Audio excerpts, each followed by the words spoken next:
Ooh, I have an idea. Let's see if he's in the garage. Hey, buddy, how's it going? Oh, hey, Brett. Well, it's been, what, 20 years? Guess what? I got a job for you. Great, let's get started.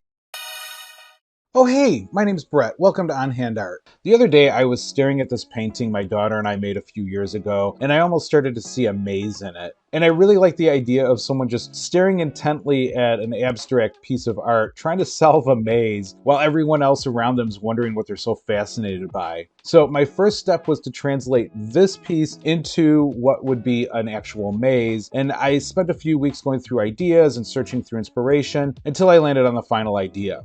I'm out of canvases, so I'm going to use this old tabletop I have laying around. It's got a great frame, so I'll tape that off, and then we can gesso in the center.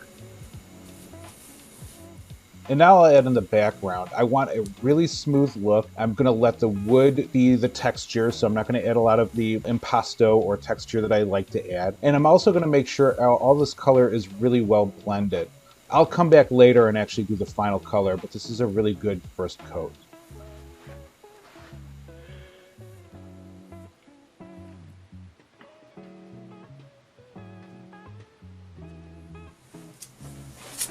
And if you don't know this trick, this is how you get regular masking tape to be like painter's tape. You stick it to your hand a few times, it's much less sticky, and it should peel right off.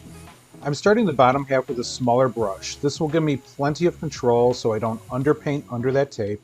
And then I'll come back in with a larger blending brush.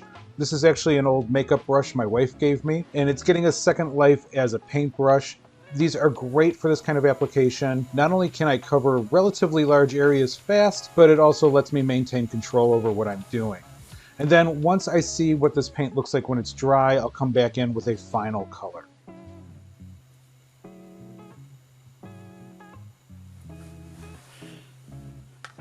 Now, for the path of this maze, I'm using edge banding, and then this is just a really thin veneer with a glue back, and I'm cutting it in half to make it a ½ inch wide.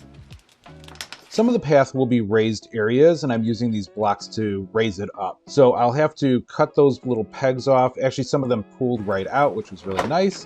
And then I'll paint them black. So I'm going to paint the sides and the ends black, but I'll leave the top and bottom actually unpainted so that I can glue them to the edge banding and to the background.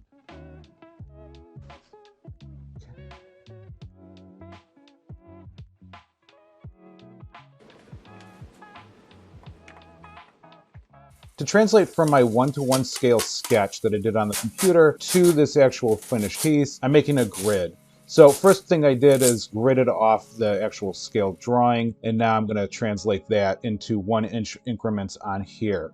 It doesn't have to be perfect, and it also doesn't have to be inches, just as long as it helps you to position things on the board. One thing I really like about the edge banding is how easy it is to iron on, and it holds really well. So to make raised areas of the path, I'm ironing it onto these wooden blocks. That will allow me to create little sections that I can glue on later. Once I have a module ready, I'll use contact cement to glue it to the board. It does take a while for the glue to set up, so I'm going to use blue painter's tape, but once that's ready to go, I can start adding other elements to it. And because the edge banding does iron on, I'm going to iron it on straight to the painted surface. And I think what happened is the paint actually melted into the adhesive as well, so it all worked out really nicely. But here's where I stop talking and let you just watch the maze come together.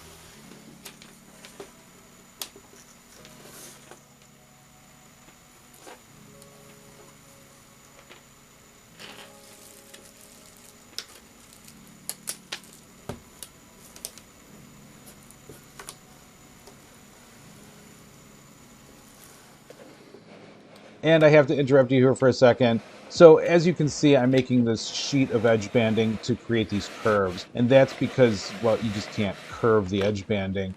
But it also is just one of the two different techniques I'm using to create curves. I'll show you one later. This one was generally the easier one for the smaller curves, but anyway, I'll let you go back to watching.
For these final curves, I actually had to create a template from my original sketch and then adjust that to fit the actual final piece.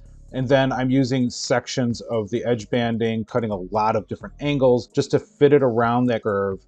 And then as you can see, I'm cutting it out with these shears, and then I will iron it all back onto the board, separate little pieces. The trick is that actually after I originally painted this, I came back with some wood filler and filled in a lot of those gaps, and then did the final painting over that. For that last bit of path, I'm painting directly on the board. So I'm starting off with a sketch to make sure I get the right perspective, also so I can blend correctly into the rest of the path. And then I'll fill in the level difference between the wood and the paint with some wood filler before I come in with that final color. With the final pieces of the path in place, say that 5 times fast, I'm moving on to the painting. Now this is an initial coat, one because I didn't prime the wood, so I know that it's not going to be fully opaque, but also because it will allow me to see if I like this gray color or not. And it's a nice light color, so I can paint anything over it that I want. And once I get the path fully painted, I can actually come back and see where I need to fill in with any wood filler before I do a final coat. But with the painting done, I can now remove this protective plastic and the grid and that final straggler of tape that always wants to stay behind. And we can move on to putting our little village of houses in.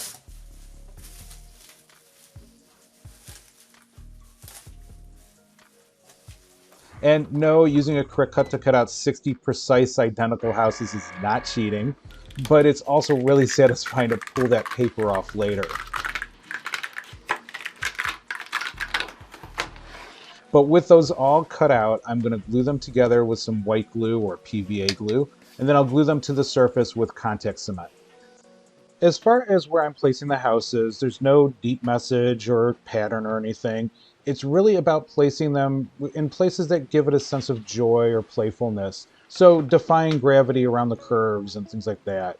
Otherwise, it's really generally what looks right or feels right to me. For the houses that are in raised areas of the path, I'm using little standoffs made of basswood. Again, I'm just using contact cement to glue them to the house and then to the board. With the village of houses in place, I can move on to the final element, and that will be some blue discs that will block the path and create the whole maze. I want those discs to stand off of the path, so I'm going to use these basswood discs to create little standoffs. I'll glue them together in various heights, and then I'll clamp them until they're dry. Then I can add them to the piece with some contact cement.